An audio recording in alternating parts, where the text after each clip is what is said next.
ஆனால் அவங்களுடைய பெஸ்ட் இன்ட்ரெஸ்ட்டை மனசில் வச்சுக்கிட்டு ஒருத்தர் உங்களை மேனிப்புலேட் பண்ணுறாங்கன்னா அதுதான் நெகட்டிவ் மேனிப்புலேஷன், சைக்கோபேத்தி, சோஷியோபேத்தி.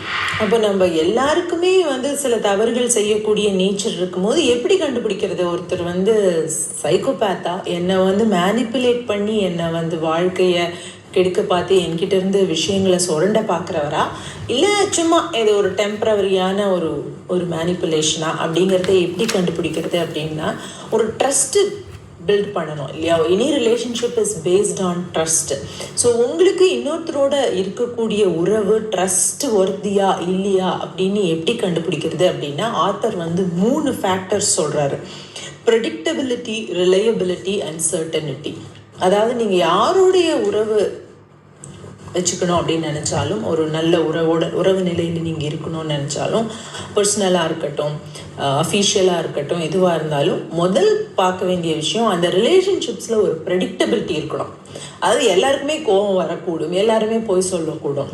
ஆனால் எராட்டிக்காக திடீர்னு கோவப்படுறது, திடீர்னு அப்படியே அன்பை பொழியறது, அப்புறம் திருப்பியும் கோவப்படுறது, திருப்பியும் அன்பை பொழியறது, அந்த மாதிரி எப்போ எப்படி நடந்துப்பாங்க, எதுக்கு எப்படி ரியாக்ட் பண்ணுவாங்க அப்படின்னே நம்மளால் புரிஞ்சிக்க முடியாத ஒரு ப்ரெடிக்டபிலிட்டி இல்லாத ஒரு ரிலேஷன்ஷிப்பாக அது இருந்ததுன்னா அது ஆரோக்கியமான ரிலேஷன்ஷிப் இல்லை.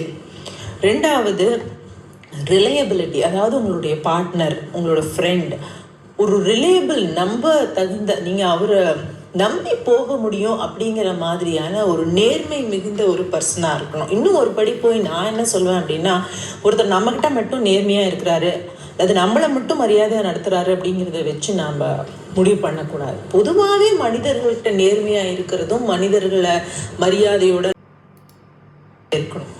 மூணாவது, சர்டனிட்டி.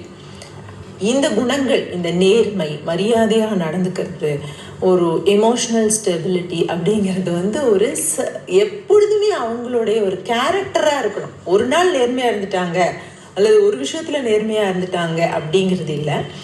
அவங்களுக்கு அதுதான் ஒரு கேரக்டராக இருக்கணும். ஒரு லாங் டேர்மாக ஒருத்தரை பார்த்து தான் நம்ம எப்பொழுதுமே முடிவு பண்ண முடியுமே ஒழிய ஒரு டைம் போய் சொல்லிட்டாங்க இல்லை ஒரு டைம் போய் சொல்லாமல் இருந்துட்டாங்க அப்படிங்கிறத வச்சு நம்ம முடிவு பண்ணிட முடியாது. இந்த சைக்கோபேத்ஸ் நடிக்கிறதுல ரொம்ப திறமையானவங்க, நல்லவங்க மாதிரி நடிக்கிறதுல. ஆனால் ஒரு நல்ல விஷயம் என்னென்னா, ரொம்ப நாள் இவங்களால் நடிக்க முடியாது, அவங்களுக்கே போர் அடிச்சு போயிடும்.